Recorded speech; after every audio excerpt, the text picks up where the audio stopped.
জাহান্নামের অবস্থা এত ভয়ঙ্কর হবে, জাহান্নামের ভেতরে লক্ষ লক্ষ কোটি কোটি কাফির মুশরিককে দেওয়ার পরেও জাহান্নাম বলবে হালমিম মাজিদ, আরো আছে নাকি, আরো দাও। কোটি কোটি কাফেরের দল, মুশরিকের দল, সীমা লঙ্ঘনকারী দল, তাদেরকে যখন জাহান্নামে ফেলা হবে, বড় বড় পাথর খণ্ড জাহান্নামে ফেলা হবে, তারপরও জাহান্নাম বলবে হালমিম মাজিদ, আরো আছে নাকি, দাও, আরো দাও, আরো দাও। আমার ক্ষুধা নিবারণ হয় নাই। জাহান্নামে তো উত্তপ্ত হবে, জ্বলন্ত হবে, ভয়ঙ্কর হবে। জাহান্নামের এক অংশ আরেক অংশকে খেয়ে ফেলবে। আল্লাহু আকবার। ফেরেশতারাও টালমাটাল হয়ে যাবে। জাহান্নামের রক্ষী ফেরেশতারা কি করবে তারা নিজেরাও বুঝতে পারবে না। কোটি কোটি মুশরিক কাফেরদেরকে জাহান্নামে নিক্ষেপ করার পরেও জাহান্নাম ঠান্ডা হবে না, শান্ত হবে না, বলবে হালমিম মাজিদ, আরো আছে নাকি, আরো দাও। তখন আল্লাহ তাআলার কুদরতি পা জাহান্নামের ভেতরে ঢুকিয়ে দিবেন। সুবহানাল্লাহ পড়তে পারলেন না মজা করে?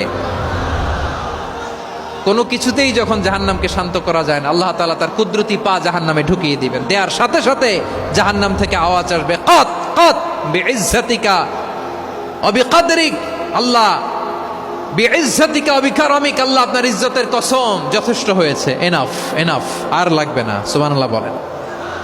ওই ভয়ঙ্কর জাহান্নামে আমরা যেতে চাই কেউ? আবার জাহান্নামীরা যখন জাহান্নামে যাবে, ফেরেশতারা ডেকে বলবে, ও কপাল পোড়া জাহান্নামীরা, জাহান্নামে কেন ঢুকলা? দুনিয়ার বুকে কি তোমাদেরকে সতর্ক করার জন্য কেউ আসে নাই? কুল্লামা উলকিয়া ফিহা ফাউজুন সাআলাহুম খাজানাতুহা আলাম ইয়াতিকুম নাযীর। সুবহানাল্লাহ পড়েন। আলাম ইয়াতিকুম নাযীর, কোন সতর্ককারী আসে নাই? বিশ্বনবী নাযীর হয়ে, সতর্ককারী হয়ে পৃথিবীতে আসলেন। তিনি জাহান্নামের ব্যাপারে উম্মাকে সতর্ক করেছেন।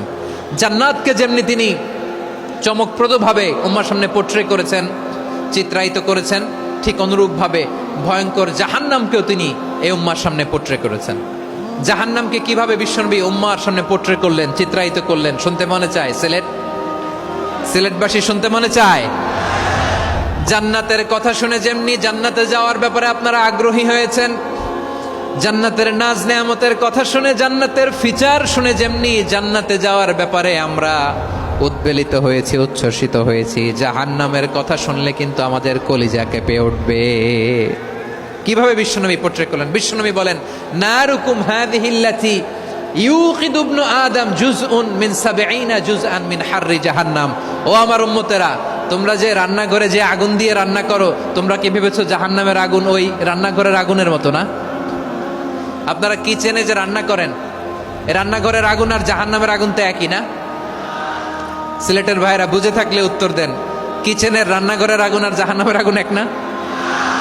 একরকম? বিশ্বনবী বলেন, জুজউন মিন ৭০ জুজআন মিন হাররি জাহান্নাম।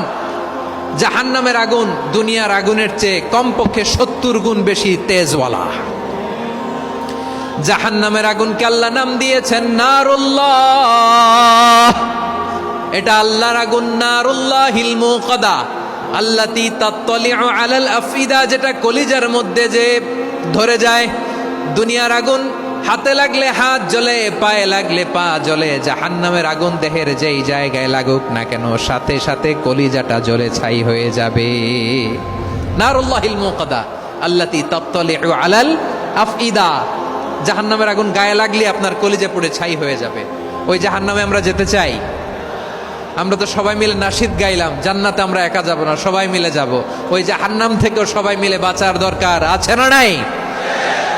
কি ভয়ঙ্কর শাস্তির বর্ণনা যে বিশ্বনবী দিয়েছেন, এত বিস্তর আলোচনার সুযোগ আমার নাই। আমি শুধু সবচেয়ে হালকা পাতলা, দ্য লাইট পানিশমেন্ট, সবচেয়ে হালকা শাস্তি কি হবে এটা বলবো।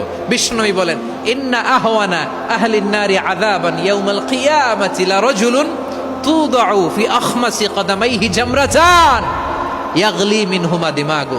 জাহান্নামের সবচেয়ে হালকা আযাব কি হবে শোনো। সবচেয়ে ভারী না হালকা? সবাই বলুন, জাহান্নামের সবচেয়ে কঠিন আযাব না হালকা? জাহান্নামের সবচাইতে হালকা আযাব হলো ওই ব্যক্তির আযাব যার পায়ে দুটো জাহান্নামের আগুনের জুতা পরিয়ে দেয়া হবে। ওই আগুনের উত্তাপে তার মাথার মগজগুলো ভাতের মারের মতো টপ টপ টপ টপ করে বেয়ে বেয়ে পড়বে। নাউজুবিল্লাহ পড়বেন না? আচ্ছা প্রিয় সিলেট, আওয়াজ করে বলেন, এইটা যদি সবচেয়ে লাইট পানিশমেন্ট হয়, সবচেয়ে হালকা পাতলা সহনীয় আযাব যদি হয়, তাহলে ভয়ঙ্কর তোমার আযাবের কি অবস্থা হবে? আমরা কি ওই জাহান্নামে যেতে চাই? জাহান্নামের অবস্থা এত ভয়ঙ্কর হবে, জাহান্নামের ভেতরে লক্ষ লক্ষ কোটি কোটি কাফির মুশরিককে দেওয়ার পরেও জাহান্নাম বলবে হাল মিন মাজিদ, আরো আছে নাকি, আরো দাও। কোটি কোটি কাফেরের দল, মুশরিকের দল, সীমা লঙ্ঘনকারী দল, তাদেরকে যখন জাহান্নামে ফেলা হবে, বড় বড় পাথরখণ্ড জাহান্নামে ফেলা হবে, তারপরও জাহান্নাম বলবে হাল মিন মাজিদ, আরো আছে নাকি, দাও, আরো দাও, আরো দাও। আমার ক্ষুধা নিবারণ হয় নাই। জাহান্নামে তো উত্তপ্ত হবে, জ্বলন্ত হবে, ভয়ঙ্কর হবে। জাহান্নামের এক অংশ আরেক অংশকে খেয়ে ফেলবে। আল্লাহু আকবার। ফেরেশতারাও টালমাটাল হয়ে যাবে। জাহান্নামের রক্ষী ফেরেশতারা কি করবে তারা নিজেরাও বুঝতে পারবে না। কোটি কোটি মুশরিক কাফেরদেরকে জাহান্নামে নিক্ষেপ করার পরেও জাহান্নাম ঠান্ডা হবে না, শান্ত হবে না, বলবে হাল মিন মাজিদ, আরো আছে নাকি, আরো দাও। তখন আল্লাহ তাআলার কুদরতি পা জাহান্নামের ভেতরে ঢুকিয়ে দিবেন। সুবহানাল্লাহ পড়তে পারলেন না মজা করে? কোনো কিছুতেই যখন জাহান্নামকে শান্ত করা যায় না, আল্লাহ তাআলা তার কুদরতি পা জাহান্নামে ঢুকিয়ে দিবেন। দেওয়ার সাথে সাথে জাহান্নাম থেকে আওয়াজ আসবে, কত কত বিইজ্জাতিকা ওয়া বিকদরিক, আল্লাহ বিইজ্জাতিকা ওয়া বিকারামিক, আল্লাহ আপনার ইজ্জতের কসম, যথেষ্ট হয়েছে, এনাফ এনাফ, আর লাগবে না। সুবহানাল্লাহ বলেন। ওই ভয়ঙ্কর জাহান্নামে আমরা যেতে চাই কেউ? আমরা সব সময় ওই জাহান্নাম থেকে আল্লাহর কাছে পানাহা চাই। আওয়াজ করে বলেন ঠিক কিনা?